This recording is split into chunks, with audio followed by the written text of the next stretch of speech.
Hello, everyone, and welcome back to another horrific review. Oh, funny one. I just got told off a couple of days ago for apparently taking so long to go through a trailer reaction. Apparently, I spoke too long about it, so we'll keep this one short. Yeah, really liked it. Done. The end. Bye. What is wrong with people? Of course, I'm going to talk about. Anyway, this is the seventh day. Best way to describe this one. Really enjoyed it, by the way. Good flick. A lot of tension. Good use of practical effects. Not overstated. Didn't do the whole jump scare thing. It was a mystery. It was a supernatural mystery. Good payoff. Bit of a twist, and so on. Good characters. Best way to describe this would be Training Day. If you've seen that movie, Ethan Hawke and Denzel Washington. Think of that, but with priests. And that's kind of the best way to describe this movie. We'll start off. There's an exorcism taking place. We'll have a young, what do we call them? Acolytes? Are they? Priests in training, newly anointed, whatever the term is. But an old priest and a young priest. Tell me if you've heard this joke before. But an old priest and a young priest are carrying out an exorcism. Got this young lad, and things are going wrong. Demon turns on the older priest. In fact, he kills him during the exorcism, and then the young one has to step up. Things cut. We're way into the future. Then we see there's a whole. I don't want to. Obviously, I enjoyed this movie. I don't want to give away spoilers, so sort of gloss over bits of the plot. But essentially, what we have is another exorcism. A young boy kills his family. Of course, being the size of the young boy, and not in the way that it suspects foul play. It turns out that because of this first instance, the Catholic Church banned training people as exorcists. There's a whole media backlash and all that kind of stuff. So what they did was they had priests trained in secret against like Rome and all that kind of stuff. So a wee bit of church politics going to play, not overstated. So it's not like the X-Files or anything where one department's trying to destroy another one, blah, blah, blah. You know what I mean? It was just officially they don't do it anymore, but they kept the training up.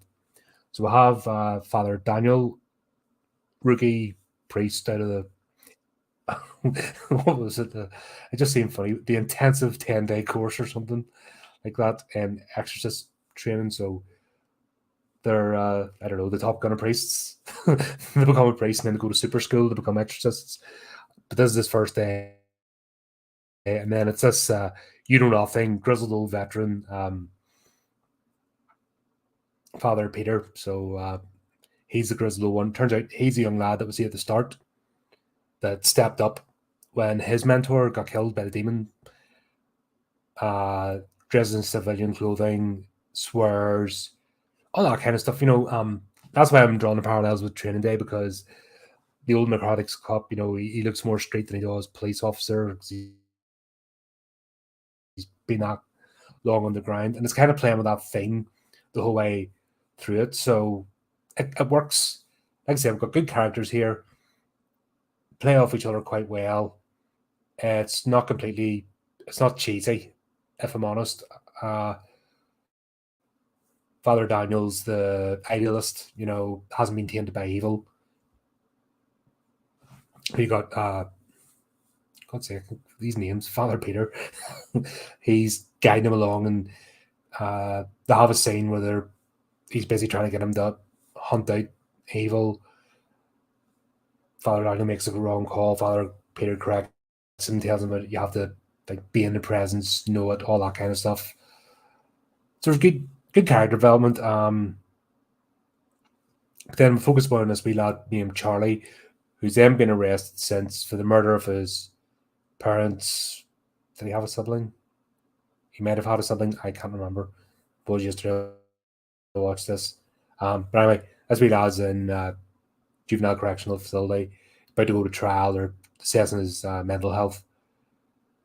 And that's where they start pulling strings to get in and see him, because Father Daniel actually connects with him telepathically when he visits the scene of the murder. And that's so that kind of plays out. I don't really want to go beat by beat with this one because it's a good movie. I want you to see it. I don't want to I don't want to spoil it, but that's essentially it. The whole thing of this is Father Daniel becoming inexperienced, new to the job, the older mentor bringing him along, teaching him tricks of the trade, not always going by the book. It's about instincts rather than just reading off rote. Anybody can read stuff from a book or chant something, but there's a difference between understanding the philosophy or believing in your religion or whatever, whatever it is. There's one thing saying the words to appease others and be part of the club and go through the motions, and then there's the actual intuition that comes with understanding, learning versus knowledge type thing. You can pass all the exam papers of the day, but that's completely different from actually understanding the material. So it's that kind of theme is played through this. The wee lad that plays Charlie does a brilliant job as a sort of tortured soul in the grip of a demon. And we actually get a couple of good action scenes as well. So this had the potential to just fall into another Exorcist copy and paste, but they managed to take it to another level. So we actually have it, it's taking place in the hospital. It's in the general populace. It's not in a hidden room away from everybody. And the demon unleashes. Conventional police and weapons are useless against the supernatural. This is all played out rather well. I think we've seen some of these ones, and they're done horrendously. Like, is anybody else sick of the demon jumping up upside down in the ceiling and twisting the neck around and looking like generic and horrible? Do you know what I mean? It doesn't do it with this movie. They do it really well. Seeing Charlie come back and forward in the demon, that was really well done. And the effects. Then we have the chase, because Charlie essentially vanishes.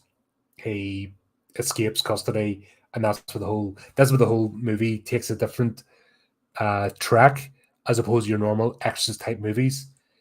There's action, there's chase. Humanity effectively swept aside whenever they get involved with the demon. And then it comes to the actual final confrontation. Like I said, I'm trying to keep this one short. I don't want to spoil it. Really good twist. Really good twist towards the end, which takes it in another direction again. So the whole backstory, we see things play out not where we expected it, and it's not like hitting you over the face throughout this, kind of is, but the extent of what's going on and the demon's plans is really interesting, and it's a good playoff. I'll leave it at that and let you watch the movie because I don't want you, like I said, I don't want to spoil this one. You can always tell the difference between me hating the movie. My reviews are like 50 minutes long as a pan every single scene. But I'll just leave it that this was really enjoyable. It's actually a tight drama, which we don't normally see. Good character interaction, good use of effects, and it just doesn't play down the same road. So we'll go that. That's my reasons for you to watch it. Not rolling a bell.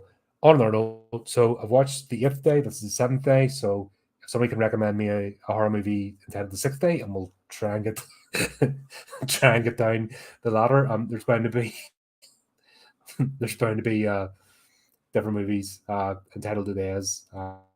We'll get down to the first day or the final day or something. That'll be fun to do. Then we'll put these in the playlist and blah. Sorry, I'm going off on a tangent again, as I do. But there you go. There's my review. Nice, short, sweet, and simple.